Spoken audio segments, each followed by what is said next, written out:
प्रणाम डॉक्टर साहब, मैं doctor Sudama Prasad Singh electrohomeopathy research center institute का सचिव बोल रहा हूँ।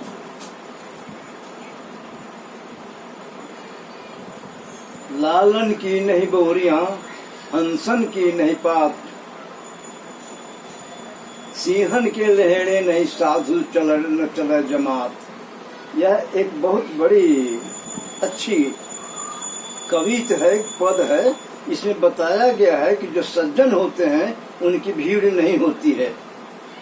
आज जब हमें मालूम हुआ कि मेरे विषय में वीडियो पर कुछ कहा जा रहा है, तो मैं YouTube पर खोजने लगा और वहाँ चला गया इलेक्ट्रोहोम्योपैथिक क्लासेज। जब इलेक्ट्रोहोम्योपैथिक क्लासेज में जब गया तो वहाँ भारत के कम से कम तो 100 इलेक्ट्रोहोम्योपैथ YouTube पर वीडियो का क्लासेस चला रहे हैं। उनका विषय वस्तु क्या है? डॉक्टर एन साहा की किताबें। इलेक्ट्रोहोम्योपैथी जब से भारत आई या जब से इसका खोज हुआ तब से इसके लिटरेचर लिखे गए हों। एन सिन्हा के अलावा थोडोक्रॉस ने लिखा था, थोडोक्रॉस का ही कॉपी एन सिन्हा ने किया। उसके बाद आज तक किसी ने भी इसको नहीं लिखा, इसके विषय में सोचा भी नहीं कि इलेक्ट्रोहोम्योपैथी क्या है, विज्ञान है नहीं है। जब डॉक्टर रमाशंकर बाबू के साथ हम एक टीम बनाया और उस टीम में जब देखा कि इलेक्ट्रोहोम्योपैथी मैंने भी उन्हीं डॉक्टर नीलसन की किताब से ही सीखी है, लेकिन उनमें जितनी भी वैज्ञानिक बातें थी सबों को हमने छांट दिया और इलेक्ट्रोहोम्योपैथी के गुण के विषय में जो बताया गया वह अजीबोगरीब था, अद्भुत था, और था, विचित्र था। उसके आधार पर हम लोगों ने खोज किया। संस्था लोग कह सकते हैं कि जब आप इतना विज्ञान का किताब लिख दिया तो आप कॉलेज क्यों नहीं चलाते हैं? कॉलेज हम नहीं चलाते हैं, ऐसी बात नहीं है। 1984 ईस्वी में हमारी संस्था ने एक कॉलेज स्थापित किया और उसके लिए खगौल रोड पर हमने एक मकान लिया। उस मकान का किराया हम सभी एग्जीक्यूटिव मेंबर मिल के दिया करते थे। 2 साल तक उस मकान का किराया हम लोगों ने भरा और जब स्टूडेंट आने लगे, जब उनसे कहा कि अगर ISC +2 हैं, विज्ञान बायोलॉजी हो चाहे मैथ हो, तब आपका हम एडमिशन लेंगे। जानते हैं 2 साल तक किराया हम देते रह गए, एक भी एडमिशन नहीं हुआ, एक भी साइंस पढ़ा हुआ विद्यार्थी नहीं मिला। और बिहार का राजधानी पटना है, पटना एकेडमिक टाउन है, लेकिन बड़ी खेद के साथ, दुख के साथ कहना पड़ता है कि यहाँ कम से कम 4-5 संस्थाएं चल रही, किसी के पास एक भी स्टूडेंट नहीं है। लेकिन सर्टिफिकेट पूरे भारत में सबसे ज्यादा अगर कहीं का सर्टिफिकेट मिला है तो वो बिहार का है, किलो के भाव से भी मिलता है।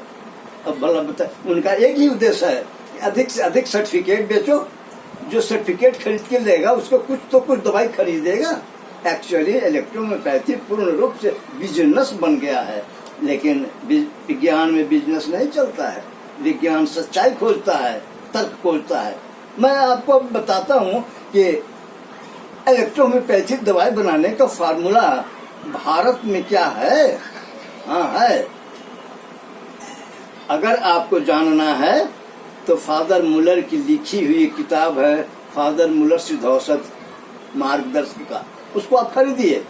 उसमें साफ लिखा हुआ है कि मैटी ने अपने आदमी को भेज करके उनको फार्मूला दिया था, लेकिन उन्होंने छुपाया। जब मैटी मर गए और जब उनका लड़का मैरियो बेंटोरोली ने कहा कि इलेक्ट्रोहोम्योपैथी की दवाई बनाने के सूत्र मेरे पास हैं और उसका अधिकार मेरा है, आप नहीं बना सकते हैं, तो फादर मुलर ने उसको कहा कि आप इसका प्रमाण दीजिए कि ये पर आप ही के पास है। प्रमाण में जानते हैं, मैरियो बेंटोरोली ने दस्तावेज भेज दिया। उस दस्तावेज में भी फार्मूला की चर्चा थी। मॉडर्न मेडिसिन के पत्रिका में निकली हुई आर्टिकल्स हैं, उसमें है। 6 दिसंबर 1887 में एक दस्तावेज बनाया था मैटी ने और उस दस्तावेज के माध्यम से अपना पूरा प्रॉपर्टी मैरियो बेंटोरोली दत्तक पुत्र को दिया। और दत्तक बेंटोरोली सीधा सपाटा आदमी था। फादर मुलर के एक चिट्ठी पर उसने वो दस्तावेज भेज दिया। अब दस्तावेज, अब इंतजार था मैटी के मरने की। जब मैटी 3 अप्रैल 1896 को मर गए और 97 में इलेक्ट्रोहोम्योपैथी की दवा कलेवर बदलकर फादर मुलर सिद्धौसत बनकर आ गया। ये सारी कहानी हमने अपने नाटक के हमने लिखी है आविष्कार, उसमें हमने शुरू के करीब 50 पन्नों में सारी इतिहास लिखा है। अब जिनको इंटरेस्ट है वो उसको पढ़ें, लेकिन सवाल है कि यहाँ भारत में इंटरेस्ट किसको है? यहाँ तो वीडियो बनाने से फुर्सत नहीं है, दवा बनाने से फुर्सत नहीं है, सर्टिफिकेट बेचने से फुर्सत नहीं है। आपको जानकर ताजुब होगा, आईडी से भारत के सबसे पुराने इलेक्ट्रोहोम्योपैथ डॉक्टर नरेंद्र सिन्हा के पोते को दीपक सिन्हा को कहा कि इलेक्ट्रोहोम्योपैथी आपके कितने प्रैक्टिशनर्स हैं? कहा कि 4,500। उन्होंने कहा कि आपने कितने दिखा रहे? तो ये एक भी नहीं।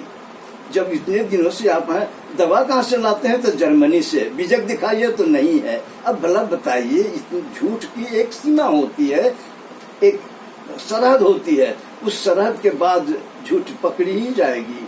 तो मैं कहना चाहता हूँ कि आप अगर इलेक्ट्रोहोम्योपैथी को जानना चाहते हैं तो मेरे साथ बने रहिए और विज्ञान की पढ़ाई कीजिए। एक लड़का हमारे यहाँ संपर्क किया कि मैं आपसे इलेक्ट्रोहोम्योपैथी सीखना चाहता हूँ, कि मैं उसी से बात करूंगा जो विज्ञान का विद्यार्थी है। जो विज्ञान का विद्यार्थी नहीं है, ये हमारी बात समझ में नहीं आएगी। इलेक्ट्रोहोम्योपैथी आम इतिहास भूगोल के समझ से ऊपर की बात है। तो अगर मौका मिला तो अब की बार मैं आपको जर्मनी में कैसे गया फार्मूला, इसके विषय में बताऊंगा।